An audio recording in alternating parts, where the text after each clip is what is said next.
बिस्मिल्लाहिर्रहमानिर्रहीम। अस्सलाम वालेकुम नाज़रीन, लाइव प्लस की तरफ से आपका मेज़बान शुजा हुमायूं प्रोग्राम बी में गेस्ट के साथ आपकी खिदमत में हाजिर।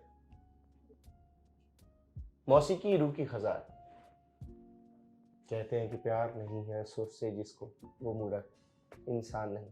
सुर का तल्लक आपकी ज़िंदगी में बहुत बड़ा माने रखता है और सुर से ज़ौक़ से मोहब्बत रखने वाले लोग अपनी ज़िंदगी को बहुत खूबसूरत तरीके से जीते हैं। शायद इसीलिए आज कुछ लोग ऐसे भी हैं कि जो सुर के ज़रिए हमारी रूह की खिदमत कर रहे होते हैं। मेरी मुराद आज जो हमारी मेहमान है वो एक बहुत खूबसूरत सिंगर। आए आपको मिलवाता हूँ अपनी मेहमान से। हमारे साथ बहुत अच्छी सिंगर मौजूद है, मैडम कमल इरफान साहब। अस्सलाम वालेकुम मैडम। वालेकुम अस्सलाम, कैसे हैं आप? मैं बिल्कुल ठीक ठाक खूबसूरत। आप कैसी हैं? मैं भी बहुत खूबसूरत और बहुत अच्छी। हाय। कैसा रहा मैडम आपका घर बार, सब खैरियत है? हाँ जी बिल्कुल, अल्लाह ताला का बहुत शुक्र है। सबसे पहले बहुत बहुत शुक्रिया, आप बड़े दूर से बड़ा तवील सफ़र करके हमें अपनी इज़्ज़त दी और आप यहाँ तशरीफ़ लाए। एक्चुअल देखें, जो लोग मौसीकी से प्यार करते हैं सफ़र का उनसे कोई नहीं लेना देना होता। वो चाहते हैं जहाँ भी हो बस वहाँ चले जाएं। वो उनको तो कहते हैं ना, उड़ के जैसे पहुँचना, ये होता है। सफ़र फिर कुछ भी नहीं असर करता या आपको दूर नज़दीक का कोई नहीं फ़र्क लगता। तो मौसीकी जो है वो रूह की ग़ज़ा है, तो इसके लिए तो बंदा कहीं भी पहुँच जाता है। क्या बात है, बहुत खूबसूरत। यानी फ़न और शौक़, ये जो शौक़ है ये जुनून होता है और जुनून की मंजिल होती है और जुनून को पाने के लिए इंसान कुछ भी कर जाता है। मैडम माशाल्लाह से ये एक इतनी बड़ी इंडस्ट्री है मौसीकी कि पाकिस्तान या पाकिस्तान से बाहर देश विदेश में जितने भी आज तक गुलकार मौसीकार हैं वो यही कहते हैं कि हम अभी तक सीख रहे हैं। आपको माशाल्लाह से आप परफॉर्म करती हैं टेलीविजन्स पे, मॉर्निंग शोज़ में, इवेंट्स में परफॉर्म करती हैं, लोग आपको सुनते हैं। आप किसको सुनती हैं? मैं एक्चुअल सुनती तो सभी सिंगर्स को हूँ। मुझे जो चीज़ बहुत अच्छी लग जाए फिर उसको मैं बार बार सुनती हूँ। जब छोटे थे हम तो नुसरत साहब मैडम जी, तो मेरे बहनोई थे वो बहुत इनको सुनते थे, तो उनसे ही जैसे सुनते सुनते ऐसी आदत उनके साथ गुनगुनाना। और बड़े भाई थे वो कुमार सानू को, लता जी को बहुत सुनते थे। तो मेरी जो मदर हैं वो गाती बहुत अच्छा थी और अच्छा। बेसिक बहुत अच्छा गाती मतलब थी। गॉड गिफ्टेड आप में ये चीज़ गॉड चली आ रही गिफ्टेड है। है, कुछ नहीं सीखा, कुछ नहीं आता इतना। जेनेटिकली एक मौसीकी चली आ रही है। तो बस ये खुदा की देन है जो अंदर आ जाती है इंसान के, वरना वो कुछ भी नहीं है। तो ये है कि अम्मी जब गाती थी तो उनकी वॉइस आपको मेरे ख्याल में साउंड सिस्टम लगाने की ज़रूरत नहीं, ऐसी आवाज़। और हमारा जो घर था वो बहुत बड़ी कॉलोनी में था, मतलब एक घर में गा रही हैं तो 10 घरों तक, दूर दूर तक जैसे आवाज़ जाती है ना, इर्द गिर्द के करीब वाह। घर। तो आप यकीन करें, किसी शादी ब्याह में जैसे होता है ना, घरों में फैमिलीज़ में शादी होती, हर कोई उनको कह रहा होता था कि आप गाएं आप गाएं। साढ़े घर वो में गा रहे तो हो। साथ ढोलक बजा के गाती थी खुद, अरे वाह। तो बहुत अच्छा गाती थी। तो उस वक़्त ये नहीं पता था कि मैं भी इसी साइड पे आऊँगी या मेरा इसमें इंटरेस्ट होगा। स्टूडेंट लाइफ थी, तो उनके साथ बैठते-बैठते अक्सर मेरी मदर मुझे कहा करती थी कि कोई उनको अकरम राही, आपको पता है गाँव साइड्स पे, फैसलाबाद वाली साइड पे लोग बहुत सुनते हैं, जैसे ताबला इसा खेल। तो वो कभी ऐसे होता तो मुझे कहती, जल्दी से ये गाना लिख के दे, जल्दी। हालाँकि पढ़ी लिखी नहीं थी, बिल्कुल वालदा नहीं, आपकी हाँ, बिल्कुल पढ़ी लिखी पुराने नहीं दौर के थी। लोग थे। तो मैं फ़ौरन लिखती थी जो भी गाना उनको अच्छा लगता, फिर मैं वो मतलब उनको लिख के, तो जब उन्होंने गाना होता वो तो वैसे ही बड़ी जल्दी ऐसे रट्टा लगा लेती थी ना सुन के। तो मैं, मुझे कई जगह भूल जानी, तो उन्होंने फिर मुझे कहना, वो तुम्हारे पास लिखा था ना, बताओ इधर क्या आता था। तो इस तरह वो घर में मेरे ननिहाल वाले सारे आपस में गाते थे बैठ के, मेरे मामू लोग। तो बड़ा शौक़ था उन सबको, और इतना कि ऐसे ही कभी घर में इकट्ठे हुए ना, बारी-बारी एक दूसरे से कह रहे हैं, तुम ये सुनाओ, तुम वो सुनाओ।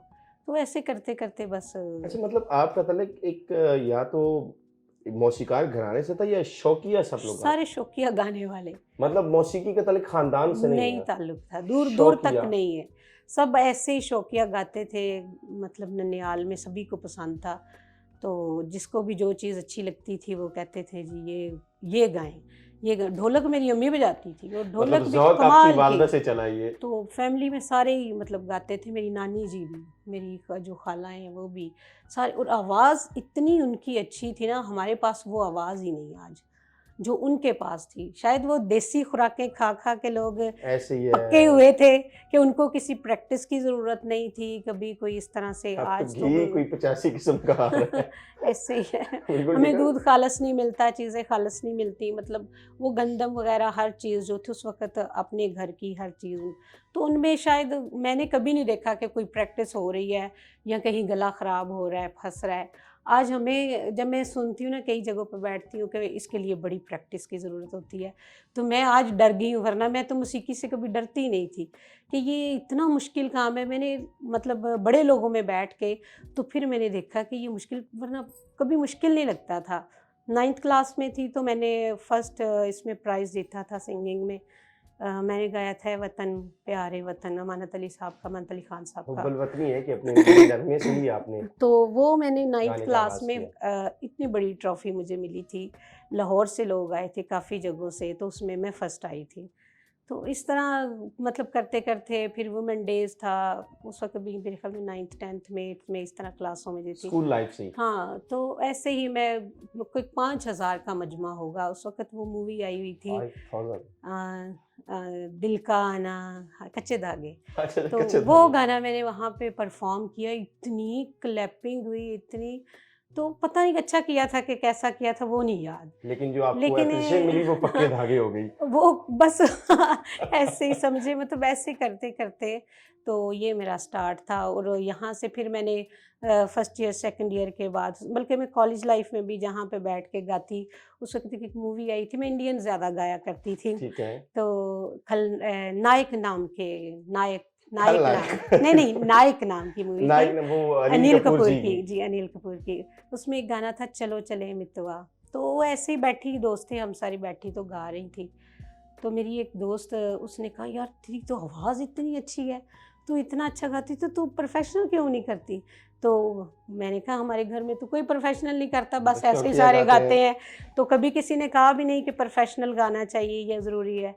तो मेरा इंटरेस्ट नहीं था उस वक़्त, तो बस कॉलेज में जिधर उधर ही लड़कियाँ खींच रही होती थी, हमें ये गाना सुनाओ। कोई इधर से कह रहा होता था वो तुम्हारी आवाज़ बड़ी अच्छी मतलब है। उन्होंने आपको पढ़ने नहीं दिए सुकून से।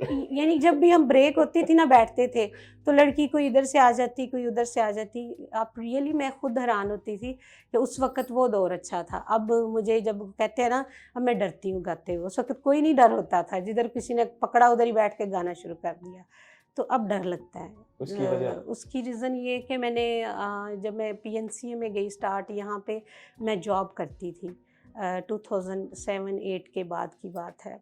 तो उसमें एनजीओ में जॉब करती थी, वहाँ एक हमारे ऑफिस का था मुझे इवेंट। यूँ सोच के जवाब दे दें, इसके पीछे पूरी कहानी छुपी है, मैं ज़रूर खोलूँगा आपके सामने। अच्छा। वो इवेंट था हमारे सॉरी, ऑफिस का। तो मैं वहाँ पे ना बैठी, वो ऐसे वो बजा रहे थे, ये टेबल होता है ना, तो मैंने साथ गाना शुरू कर दिया। वो कहते हैं कंवल तू तो बड़ा चंगा गानी है, चल गाना सुना। वो उन्होंने ऐसे कहा, तो मैंने कहा कौन सा गाना सुनाऊँ सर आपको? कहते हैं मुझे माइये सुनाओ। मैंने वहाँ पे वो गाना शुरू किया। बस ऐसे करते करते सब ने मुझे कहा जी आपको गाना चाहिए, प्रोफेशनल गाना चाहिए। मतलब आपका इरादा नहीं था, लेकिन लोगों का धक्का लगाया, पुरज़ोर लोगों ने धक्का, इसरार और फरमाइश हाँ, आपको खींच के इसीलिए ले आई। मैंने बहुत ज़्यादा शायद नहीं काम किया, बहुत ज़्यादा। तो मैं थोड़ा-थोड़ा डरते-डरते घर वालों से, टीवी वगैरह पे, मैं पीएनसीए में फिर एडमिशन लिया क्लासेस के लिए मैंने। तो वहाँ पे उस वक़्त शौकत मंजूर साहब होते थे। बहुत बड़ा नाम, तो हल्के रहमत शौकत वाले। मंजूर साहब को खुदा दर्जात जन्नत बुलंद नसीब हों, करे। इलाही आमीन, बहुत बड़ा नाम। बहुत अच्छे तरीके से सिखाने वाले उस्ताद। मैंने 3-4 माह क्लासेस वहाँ पे ली हैं। उसके बाद मैं कई जगहों पे गई हूँ, बैठी हूँ, मैंने उनके जैसा उस्ताद नहीं देखा। आज मैं ये बात सच ऑन एयर है, बात कर ये रही हूँ, बात क्योंकि सच है। मैंने बड़े लोगों में मैं बैठी, बातें सुनी, लोगों की बातें की। टीचर्स बड़े देखे हैं, लेकिन वो टीचर जैसे थे ना, कोई टीचर ऐसा नहीं है। पिंडी में बहुत काफ़ी मोहब्बत लोगों करने वाले से, इंसान थे, बहुत बड़ा नाम। सबसे बड़ी चीज़ उनके पास इल्म बहुत था। जो मुझे क्या पता राग भैरवी क्या होता है, राग ईमन क्या होता है, बिलावल क्या होता है, मेरी तो बला जाने ये क्या चीज़ें हैं। बस वहाँ पे बैठते थे तो वो लिखवाते थे ये राग लिख लो, और फिर उस पे प्रैक्टिस करवाते रियाजत थे। होती थी। वो बाकायदा 2 घंटे की क्लास होती थी, 1 डेढ़ घंटा, जो 1 घंटा तो प्रॉपर वो आवाज़ लगवाते और ये लिखवाते कि ये राग है, ये चीज़ें हैं। तो उसमें हम फिर लिखते और सारा कुछ वो इस तरह करते-करते वहाँ से फिर भी डरते-डरते, मुझे फिर घर से सपोर्ट नहीं थी, यानी कि मेरे हस्बैंड की तरफ से। तो फिर मैं डरते फिर मैंने छोड़ दिया बीच में। हालाँकि मुझे पीएनसी में गाने का मौका मिला, लोक विरसा में मैंने बड़ा परफ़ॉर्म किया है। बहुत सारी जगहों पे, यानी जितने भी हमारे नेशनल अदारे हैं, इन सब में मैंने परफ़ॉर्म किया है, मुझे बड़ा चांस मिला। तो जब घर से थोड़े हुए मसले मसाइल तो फिर मैंने छोड़ दिया। तो फिर कंटिन्यू दोबारा इजाज़त मिल गई घर से? हाँ, फिर एक या टाइम आया। ज़बरदस्ती ली है आपने? वो ऐसा था कि मैं आपको एक और चीज़ बताती हूँ, ऐसे हुआ कि कुछ ना मसाइल्स ऐसे हो गए कि मैं बीमार हो गई। क्योंकि मेरा म्यूज़िक से इतना लगाव कि मैं रो दूँगी। मुझे आपकी इन आँसुओं से अंदाज़ा हो रहा है जितना आप थोड़ी देर लम्हे के लिए जैसे किसी पास्ट में चली गई हो, कि आपने आजकल हमने सुना अगर कोई मोहब्बत करता है किसी न किसी इंसान से करता है, किसी चीज़ से करता है, शायद आपने मौसीकी से मोहब्बत की है बहुत ज़्यादा। इतनी की है कि आज भी मैं बता नहीं सकती कि मैंने कितना मौसीकी को प्यार किया। मैं पीटीवी के एक प्रोड्यूसर हैं, उस वक़्त आई थिंक असिस्टेंट प्रोड्यूसर थे वो। एक दफ़ा एक ड्रामे के लिए मुझे कह रहे थे कि किसी दोस्त को रखना था, सॉरी। तो मैं उनके साथ थी, तो मैं गाना सुन रही थी, चलो सजना जहाँ तक घटा चले। तो गा भी रही थी साथ ना। मुझे कहते, मैडम एक बात तो बताओ, तुम जब भी मैंने देखा है बड़ा डूब के गाती और सुनती हो, तो किसके लिए गाती हो या किसके लिए? तो मैंने उससे ये कहा कि मैं आपको सच बताऊं तो मैं किसी के लिए नहीं गाती। पता नहीं मुझे मौसीकी इतनी ऐसे मेरे अंदर समा जाती है। अपनी तस्कीन के लिए तो गाती मुझे जब तक मैं कोई चीज़ डूब के नहीं सुनती या उसको साथ में गाती हूँ तो मुझे सुकून मिलता है। तो मैंने कभी नहीं इसमें मतलब किसी का कॉन्सेप्ट हो कि ये मेरे हस्बैंड है सामने या मेरा कोई फ्रेंड है, तो मैंने किसी चीज़ को प्यार नहीं किया कभी, म्यूज़िक को की।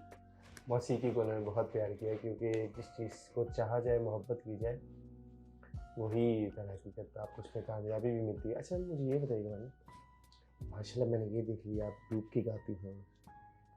अब मैंने ये भी माशाल्लाह सुना कि मैम राज़िया, मैंने इवेंट्स में भी आपको सुना, आपने मौसीकी में उस्ताद शौकत मंजूर साहब जैसे लेजेंड्स लोगों से बैठ के क्लासेस ली, उनकी दरसगाह में बैठना ही बहुत बड़ी बात है। बड़ी बात है। तो मैं चाहूँगा कि कोई क्या सुनाना चाहेंगी? ज़रा आपका भी मूड ठीक हो जाए, मेरे भी ठीक हो जाए, वरना अल्लाह की हाँ, कसम मैं रोक पाऊँगा। सॉरी, मेरा रोने का तो कोई इरादा नहीं था, लेकिन आपने मेरी दुखती रग पे हाथ रख दिया। क्योंकि मैंने बड़ी मुश्किल काटी है इसके पीछे ना, तो बड़ी मुश्किल से मैंने फिर छोड़ भी दिया था। छोड़ने से ही मैं समझे कि मुझे खुदा ने दोबारा ज़िंदगी दी, और मेरे हस्बैंड ने जब देखा ना कि मैं इसके बगैर रह नहीं सकती, तो वो फिर खुद मुझे लेके जाते उनके थे। बगैर रह सकती हैं? उनके बगैर मैं रह सकती हूँ, रियली मैं म्यूज़िक के बगैर नहीं रह सकती। एक आर्टिस्ट से प्लीज़ सर उसकी ऑक्सीजन मत छीनिएगा, क्योंकि आर्टिस्ट ऑक्सीजन के बिना किल हो जाता है। हर पैशन किसी न किसी की ऑक्सीजन होता है, तो मौसीकी इनकी ऑक्सीजन है। प्लीज़ अगर आप चाहते हैं कि आपके साथ रहें, तो आप मौसीकी को भी साथ रखें। मतलब ये नहीं कि तुसी सेंटर च वाजा रख लिया करो कोई, ताकि मौसीकी में जो है वो कहीं न कहीं इनको ऑक्सीजन मिलती रहे। क्या सुनाने जा रही हैं मुझे? गीत से शुरू करूँ?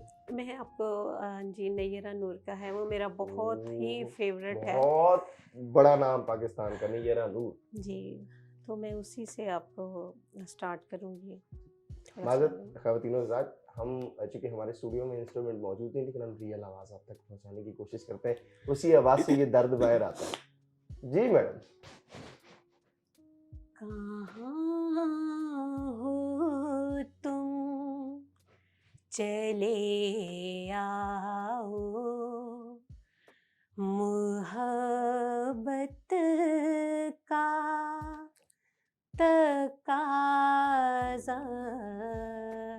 है, कहाँ हो तुम चले आओ, मोहब्बत का तकाज़ा है, गमे दुनिया से घबरा कर तुम्हें दिल ने पुकारा है, कहाँ हो तुम। वाह।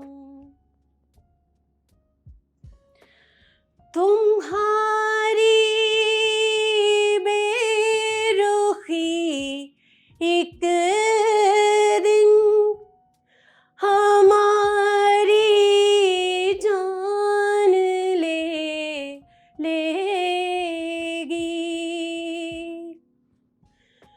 तुम्हारी बेरुखी एक दिन हमारी जान लेगी, कसम तुमको जरा सोचो, कसम तुमको जरा सोचो कि दस्तूरे वफा क्या है, कहाँ हो तुम चले आओ, मोहब्बत का तकाज़ा है, गमे दुनिया से घबरा कर तुम्हें दिल ने पुकारा है, कहाँ हो तुम। हाय, कैसे कैसे लोग थे जो ये गाने गा गए, लिखने वालों की क्या बात है, कहाँ हो तुम चले आओ, मोहब्बत का तकाज़ा है, मोहब्बत का तकाज़ा है। आज भाई को बता के आई। हाँ अब तो आप यकीन करें कि मैं जहाँ भी जाऊँ, जिधर भी जाऊँ, रात 2-2, 3-3 बजे, 4 बजे सुबह इवेंट ख़त्म होते हैं, मुझे कोई टेंशन अच्छा, आपको कभी वैसे नेचुरल क्वेश्चन करने को, कभी भाई ने फरमाइश की हो कि वैसे तो बहुत गाती हो, चलो मैं तुम्हें गाने की परमिशन नहीं देता, मुझे कुछ सुना दो अपनी आवाज़ मैं में। इसी बात पे आपको एक वाकया सुनाऊँ, आप हंसेंगे। जी जी जरूर। मैं मरीड़ चौक में उस्ताद नाज़म साहब बैठते हैं, हारमोनियम प्ले करते हैं, अच्छा माशाल्लाह तो पिंडी इस्लामाबाद में उनके जैसा हारमोनियम वाला बंदा नहीं है। माशाल्लाह। मैं उनके पास जाती थी तो ये मुझे छोड़ने के लिए जाते, तो एक दिन मैंने कहा आप ऊपर आ जाएं, क्योंकि तीसरे फ्लोर पे ऊपर बैठते थे, तो ये मुझे कहते नहीं मैं नीचे ठीक हूँ तुम जाओ। मैं ज़बरदस्ती उस दिन ऊपर ले गई, तो वहाँ पे सभी लोग गा रहे थे बड़ा, और मैंने जब गाना शुरू किया सारे कोई इधर से कह रहा था वाह, ज़ाहिर है म्यूज़िक के साथ सब बैठे होते हैं, तो ऐसे उस्तादों के साथ जब बंदा बैठ के गाता है तो कुछ और होता है। बिल्कुल ऐसी है। तो वहाँ पे गा रहे सभी, कोई इधर से दाद दे रहा है, खुद ये चुप करके यूँ बैठे हुए थे, यूँ। माहौल को भांपने की कोशिश कर रहे थे। अच्छा, और मज़े की बात ये कि जब मैं दूसरे दिन गई ना, तो मुझे उस्ताद जी कहते कुड़िए अगे तो अपने बंदे नूं ना लैके आई।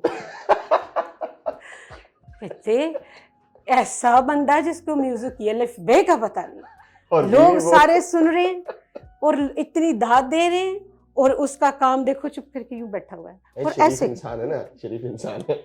शरीफ होना एक अलग चीज़ है, म्यूज़िक से प्यार होना एक अलग चीज़ है। मौसीकी तो रूह की ग़ज़ा है। आप देखें हर मज़हब में, हर जगह आप देखेंगे कि पहले ये मजहबी काम है, बाद में दुनिया का काम है। ऐसे ही है।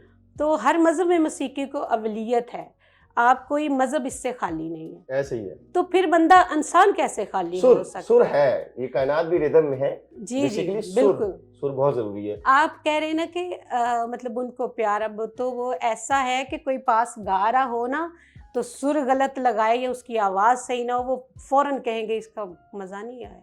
मतलब ऐसे पक्के हो गए मेरे साथ जा जाके। सुर में? हाँ, मतलब इतना समझते हैं। अच्छा, समझ है सुर की कि हाँ नहीं तुम ठीक नहीं गा रहे हाँ, बेटे, कच्चा है इथे या पक्का है। हाँ जी, जैसे अभी मैं गा रही हूँ तो मेरी आवाज़ कहीं से विवेक, वोकल थोड़ा बहुत ऊपर नीचे हो, सुर ऊपर नीचे हो, तो बाद में वो कहेंगे सामने नहीं, उसने यहाँ से ऐसे गाया था, सही नहीं गाया था। मतलब वो तवज्जो उनकी होती है, हो गई उसमें है अब, तवज्जो होती बहुत है। हो गई है, क्योंकि जो मेरी बेटी है वो इतनी सुरीली है, इतना सुरीला गाती है कि मैं बता नहीं सकती। तो घर में लोग आते हैं ना, तो अक्सर हमारे घर में म्यूज़िक मतलब होता ही रहता है समझे। तो वो जब ऐसे बैठे हो ना, तो गा रहे हो, तो कोई बंदा सही गाए ना, या उसकी आवाज़ कुछ भी मसला मसाइल हो ना, तो वो फ़ौरन बाद में कहते हैं वो बेसुरा है, उसको दोबारा ना बुलाएं। और ख़ुद ज़रा भी उनको यानी कि वोकल में कुछ भी नहीं है, गा ही नहीं पाते, लेकिन दूसरों का आपको बताएंगे कि ये बंदा सही नहीं गाता। इतना मतलब उनका एक्सपीरियंस 10-12 साल में हो गया है। मतलब आपको काफी एक तवील सफर करना पड़ा उनको मनाने के लिए।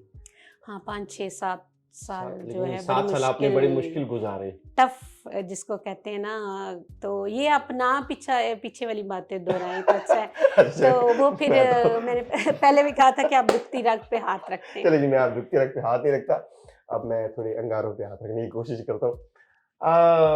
मैडम नूरजहां जी को सुनती जी, रहती हैं। बहुत फेवरेट है मेरी। मैंने आपको बताया हमारे घर के साथ आस पड़ोस में तो ऐसे होता था जैसे लोग इबादत ही उनको सुन के करते।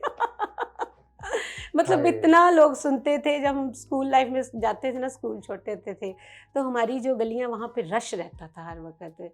जैसे रोड पे हर वक्त इतना रश, उस वक्त फैसलाबाद में जगह जगह लोग बड़े स्पीकर लगा आप के ना। फैसलाबाद से? हाँ जी, मैं फैसलाबाद से हूँ। अच्छा, अब ये है फैसलाबाद से और कह रही है कि मुझे शौक था, कैसे ना होता, वो धरती ऐसी हाँ कि जी। जिसकी हर एक पत्ते के नीचे सुर बैठा हुआ है। अब मुझे जरा रिजर्व रहना पड़ेगा क्योंकि नहीं नहीं, बस इतना खतरनाक अच्छा जिला नहीं हूँ मैं, है करती फैसलाबाद। वहाँ के तो नहीं, लोग वो बहुत होता है ना कमाल बाद है। गाते गाते सुर में ही जुगत मार जाते हैं ये लोग। चलिए, नहीं, मैं झुकते भी नहीं हूँ मारती। रैंडमली अगर कुछ फरमाइश करूं, बताएं। उम्मीद करता हूँ आप एक आर्टिस्ट हैं, पूरी करेंगी। मैडम नूरजहां जी का एक बहुत खूबसूरत इनकी एक गीत कह लें, गजल कह लें। सजना तेरा तक तक हारी, जी जरूर। दिल दे में बूहे खोले, नैना दिया बारियां।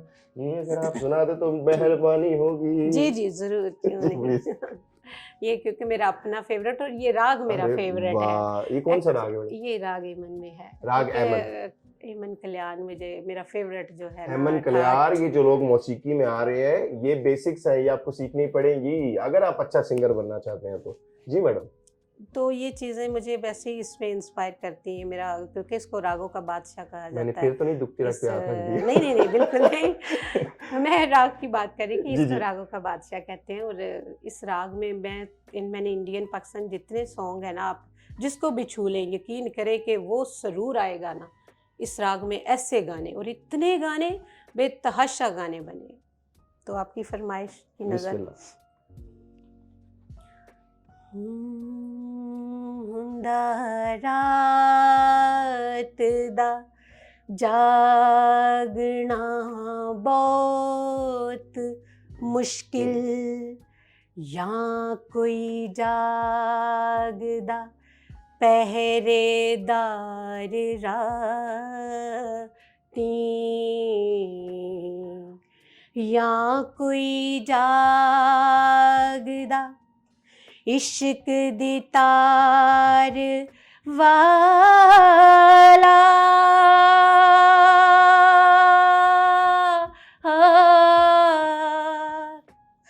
या कोई जागदा दुखिया बमार राती, सजना रात तेरा तक तक हारियां, दिल दे मैं बूवे खोले, नैना दिया बारियां, सजना रात तेरा तक तक हारियां, दिल दे मैं बूवे खोले, नैना दिया बारियां, सजना रात तेरा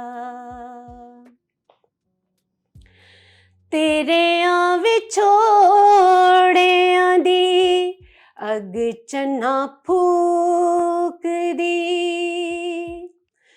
ਤੇਰਿਆਂ ਵਿਛੋੜਿਆਂ ਦੀ ਅੱਗ ਚੰਨਾ ਫੂਕਦੀ, ਤੇਰੇ ਬਿਨਾ ਕੂੰਜ ਕੱਲੀ ਬਾਗਾਂ ਵਿੱਚ ਕੂਕਦੀ, ਤੇਰੇ ਪਿੱਛੇ ਰੋਂਦੀਆਂ ਨੇ ਸਦਰਾਂ ਵਿਚਾਰੀਆਂ,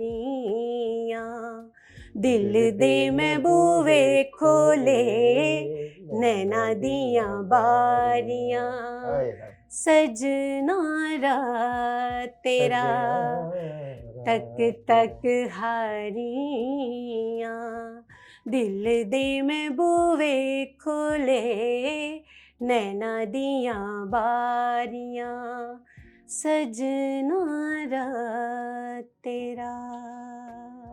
ਹਾਏ ਰੱਬ ਦਾ ਵਾਸਤਾਈ ਮੈਨੂੰ ਗਾਣੇ ਦੇ, ਤੈਨੂੰ ਤੇ ਪਤਾ है वे मैं सुरां दियां मारियां। हम सुर के मारे हुए लोग हैं, मौसीकार, फनकार। नाम क्या है हस्बैंड का? इरफान। इरफान भाई, ये मेरे हाथ बदे देखो। लोग तरसते हैं कि कोई ज़ौक वाला आदमी मिले। अल्लाह ने आपको इतना अच्छा हमसफर दिया। मैं पर्सनली आपसे बात कर रहा हूँ कि कभी तन्हाई में बैठ के भाभी को सुनिएगा, जब आप बहुत उदास हो या बहुत खुश हो, तो ये साथ आपको एक बहुत खूबसूरत साथ बताएगा कि वाकई ही में आपका एक अच्छा खूबसूरत साथ हो। इंजॉय किया करें ऐसे लोगों को, ऐसे साथ रोज़ रोज़ नहीं मिलते। लेकिन सर आपको मैं खराजी तहसीन पेश करता हूँ कि अल्लाह ने आपको इतना खूबसूरत साथ दिया है। दामने वक्त में गुंजाइश चूँकि कम है मैडम राजिया, और ये तो मुझे अंदाज़ा हो गया कि शायरी से भी आपका लगाव है। जी जाहिर है, जो भी सिंगर होगा जब तक अच्छी शायरी नहीं होगी उसका गाना जो है वो कंप्लीट नहीं होता। गाना कंप्लीट नहीं होता। कोई भी गाना है ना हम सुनते हैं तो उसकी शायरी पे, उसकी जो धुन है उस पे पूरा फोकस करते हैं, देखते हैं कि इसकी, मैं अक्सर गज़ल वगैरह कुछ भी सुनूं तो मुझे कोई उसकी शायरी बहुत अट्रैक्ट करे तो फिर मैं सुनती हूँ। जैसे मैडम जी ने बहुत सारी गज़लें गाई हैं और उनकी बहुत सारी गज़लें आप सुने, उनकी शायरी ऐसी कमाल की, जैसे अहमद फ़राज साहब हैं, फैज़ अहमद फैज़ साहब, सब ने बहुत बढ़िया शायरी की है। और इनकी शायरी पे जो उन्होंने गज़लें गा दी हैं ना, वो तो दिल को छूती हैं। ऐसे बंदे को शायरी से प्यार तो ज़ाहिर है पहले होगा ना, शायरी लिखी होगी फिर उसकी धुन बनेगी, फिर जाके वो आपका वोकल उसमें शामिल होगा, फिर जाके खूबसूरत गाना ये गज़ल बनती है। अच्छा, बाजू का ऐसा होता है इवेंट्स में आप या कहीं भी परफॉर्म करते हैं तो जहाँ आपके लाइकर्स होते हैं वहाँ डिसलाइकर्स भी होते हैं। आपने कभी इस चीज़ को परेशानी तो नहीं रही कि कोई कह रहा नहीं यार नहीं ठीक गा रही, कोई कह रहा है यार बहुत अच्छी गा रही है? कभी ऐसे हो कि आपने अचानक से गाना गाया और कोई बंदा उठाओ धड़ाल से करके और कहता मैडम मैं आपकी आवाज़ का भी फ़ैन हो गया और मैं आपका भी फ़ैन हो गया? ये बहुत दफ़ा हुआ है। बहुत दफ़ा। और डिसलाइक 1-2 दफ़ा हुआ है। वो ऐसे होता है, मैं होटल में भी गाती थी ना, अभी मैं कॉन्ट्रैक्ट पे थी, कॉन्ट्रैक्ट ख़त्म हुआ है, तो मैं गा रही थी तो दूसरी तरफ हमारे कॉफ़ी शॉप थी और सामने वाली साइड पे हाई टी पे मैं गा रही थी। होते हम डिनर पे थे लेकिन उस दिन उन्होंने हाई टी पे हमें, ठीक है। तो मैं उसी जहाँ पे डिनर होता था उस साइड पे बैठी थी तो गा रही थी, तो काफ़ी लोग उठ के वहाँ से इस तरफ आए। एक लेडी स्पेशल वहाँ पे आके कहती ये गा कौन रहा है? जो साउंड पे म्यूज़िक के साथ आवाज़ है जब मिलते हैं और ऐसे मतलब आपके साथ अपने म्यूजिशियंस हों जो आपको उठा के रखें तो फिर आपकी आवाज़ और भी मतलब अच्छी लगती है। क्योंकि मेरे उस्ताद जी कहते होते थे कि सिंगर के म्यूजिशियंस जो हैं वो पर होते हैं, ये नाज़िम साहब कहते थे। तो वो ये चीज़ें बताते थे कि अच्छा म्यूजिशियन आपको अच्छा गवाएगा। जब आपके पीछे म्यूज़िक कट जाता है ना तो आप गाना आपका मर जाता है, अच्छा खासा गाने वाला डाउन हो जाता है। तो ऐसा बहुत दफ़ा हुआ है। कई दफ़ा तो इतनी नज़रें हमें होती थी इसी वजह से, जब होटल में गा रहे होते थे तो लोग उठ के आते, इवन कि बाज़ औक़ात लोग डिनर कर रहे होते ना तो बहुत गौर से फिर हमारे मुंह की तरफ देख रहे होते थे। कई लोग फिर उठ के आके मेरे पास उन्होंने कहा मैडम आपकी आवाज़ बहुत खूबसूरत है, आप बहुत अच्छा गाती। मैं इंडियन, मैंने आपको बताया ज़्यादा गाती हूँ, फिर वहाँ इंडियन ही ज़्यादा लोग सुनते थे। कहीं कहीं मैडम जी को भी कहीं कहते ना दा दप्पा लगना, जिथे दा दप्पा लग जाए उसे सारा कुछ लगा हाँ दे। जी, आपने एक जुमला कहा, नजरें। नजरें, ये वो नजरें नहीं जिन्हों से कहने के अखा नहीं। इन्हों नजर लग गई, अखा दी नजर नहीं। किसी कोई हौसला अफजाई कर देना, जितने भी फनकार, मौसीकार, सिंगर्स हैं, उनकी इज्जत अफजाई होती है कि अगर आपको उनका कोई सॉन्ग को गजल अच्छी लगे तो आप किसी न किसी सूरत में लाइक दैट आपने अपनी जेब से होते कुछ 500 का नोट को 1000 का, यानी दाद में कुछ भी पेश कर दें तो फनकार उसको एक अपना मान समझ के कबूल करते हैं। इसे कहते हैं नजर तनाल न्यास। समझ आ गया क्या आपकी? सर मैं आपको सॉरी आपकी बात काट रही, मुझे इसी बात से याद आया, होटल में हम गा रहे थे तो कुछ पठान फैमिलीज थी, उनकी कोई शादी थी, तो हम तो वैसे रूटीन में गाते थे, हमारी ड्यूटी, तो उन्होंने उधर कहीं डिनर रखा हुआ था, पठान थे सारे। तो आप यकीन करें मज़े की बात ये कि वो बंदा कहता है मैडम कि नूर जहाँ का कोई गाना सुनाया आप। पठान ने कहा, तो मैंने कहा कि कौन सा गाना, सोने दी तवीतड़ी। वो यकीन करें मैंने वो गाना गाया, मुझे एक गाने पे 20,000 वो दे के गया है, इस गाने पे। ये पसंद की किसी की कोई नहीं है कि किसी को म्यूजिक कौन सा पसंद आ जाए या कौन सी चीज, तो हमें इबादत होगी सभी को गाना। और सब सोचता हूं खुद कैसे गाता हूं, सोने दी तवीतड़ी वजे में वंदी डुआलिना वे डुआलिना या वेल क्या बात है। सोने दी तवीतड़ी, ये एक ऐसा सॉन्ग है कि इसको हमारे पंजाबी कल्चर नहीं, उसका प्रूफ भी मैंने आज तक रखा है कि मेरे पास, मैंने वीडियो वो संभाल के रखी है कि ये लोगों ने इतना डांस किया, सारे मिलके भंगड़ा डाल रहे हैं और इतना डांस अगला गाना उसने इतनी फरमाइश किया, जा जा वे जा झूठे चले। और बड़ा माशाल्लाह से मैडम के साथ अब चूंकि गुफ्तगू हमारी बड़ी आसानी की तरफ आ चुकी है, शायरी में कोई अच्छा सा शेर सुनाना चाहें या कोई गजल या नज़म? गजल ऐसे गा के सुनाऊं? नहीं वो तो गाते अपने, वैसे मैं आपसे एक मेरी आदत है, जो मेरे गेस्ट आते हैं उनसे शायरी में कुछ लाजमी कोई शेर या कोई चीज़ सुनता हूँ। हाँ जी, बाबा बुल्ले शाह की शायरी मुझे बहुत पसंद है। बुल्ले शाह, तो मैं अक्सर कहीं देखिए, मुझे ना हकीकत बहुत पसंद है। अक्सर लोग हकीकत को छुपाते हैं, मुझे हकीकत को मतलब बयान करना या हकीकत पे मबनी रहना हर चीज़ अच्छा लगता है, कि आप हकीकत को पसंद करें। हकीकी चीज़ें आजकल आर्टिफिशियल हर चीज़ हो गई है, तो जैसे फेक हर चीज़। तो बाबा बुल्ले शाह ने बड़ी अच्छी शायरी की, चढ़दे सूरज ढलदे वेखे, बुझे दीवे बलदे वेखे, चढ़दे सूरज ढलदे वेखे, बुझे दीवे बलदे वेखे, हीरे दा कोई मुल ना तारे, खोटे सिक्के चलदे वेखे, जिन्ना दा ना जगते कोई, ओ भी पुत्तर पलदे वेखे, ओदी रहमत दे नाल बंदे पानी ते चलदे वेखे, लोकी कहंदे दाल नहीं गलदी, लोकी कहंदे दाल नहीं गलदी, मैं ते पत्थर भी गलदे वेखे। वाह वाह वाह वाह। तो ये मेरा बहुत फेवरेट है, इसमें बहुत सच्चाई है कि जिसको कोई भी चीज़ है ना, उसको अरूज है ना तो उसको जवाल भी है, अरूज है तो जवाल भी है। और इंसान ये चीज़ें भूल जाता है कि आज मैं जो हूँ वो उस मालिक की वजह से हूँ, तो मुझे कल को हो सकता है मेरे पास ये ओहदा या मेरे पास ये जगह ना रहे, तो बंदा उस चीज़ को याद नहीं रखता। वो जब चढ़ता सूरज होता ना, कहते चढ़ते सूरज को सब सलाम करते हैं। कोई खूबसूरत मैसेज देना चाहें जाते जाते? मैं ये कहूँगी कि मौसीकी में जो मैंने एक चीज़ नोट की है ना, मैं बहुत सारे लोगों में गई हूँ, बहुत सारे लोगों में उठना बैठना मेरा हुआ है। मैं उन लोगों से ये बात करूँगी जो ख़ास तौर पे लेडीज़ को या लड़कियों को म्यूज़िक करती हैं, तो उनको गलत नज़र से देखते हैं, क्योंकि आप देखें शौक़ किसी चीज़ का किसी को भी हो सकता है। बिल्कुल ऐसी, शौक़ का कोई मुल नहीं होता। हम अपने शौक़ के लिए या अपने दिल से एक मजबूर हो के बंदा कोई काम कर रहा होता है ना, मेरी मजबूरी है मौसीकी, तो मुझे ये बहुत पसंद है, तो इसका ये मतलब नहीं होता कि बंदा लोगों में गया तो वो लोग समझे ये बंदा सही नहीं है। म्यूज़िक में आने वाली औरत, लड़की, कोई भी, वो अपने शौक़ के लिए आती है, ना कि लोगों के लिए आती है। अगर आपको किसी की आवाज़ अच्छी लगती है या आपको किसी का कोई गाना अच्छा लगता है, आप उसको उस पे दाद दें। हुस्न तो बहुत है दुनिया में। ज़रूरी नहीं कि मौसीकी में लोग तब भी आते हैं जब कोई मतलब गलत साइड अपनाए, क्योंकि मैंने इस चीज़ में देखा है, लोग गलत समझ रहे होते हैं। मतलब समझते हैं कि ये औरत जो सही नहीं है म्यूज़िक करती है या इसकी फ़ील्ड।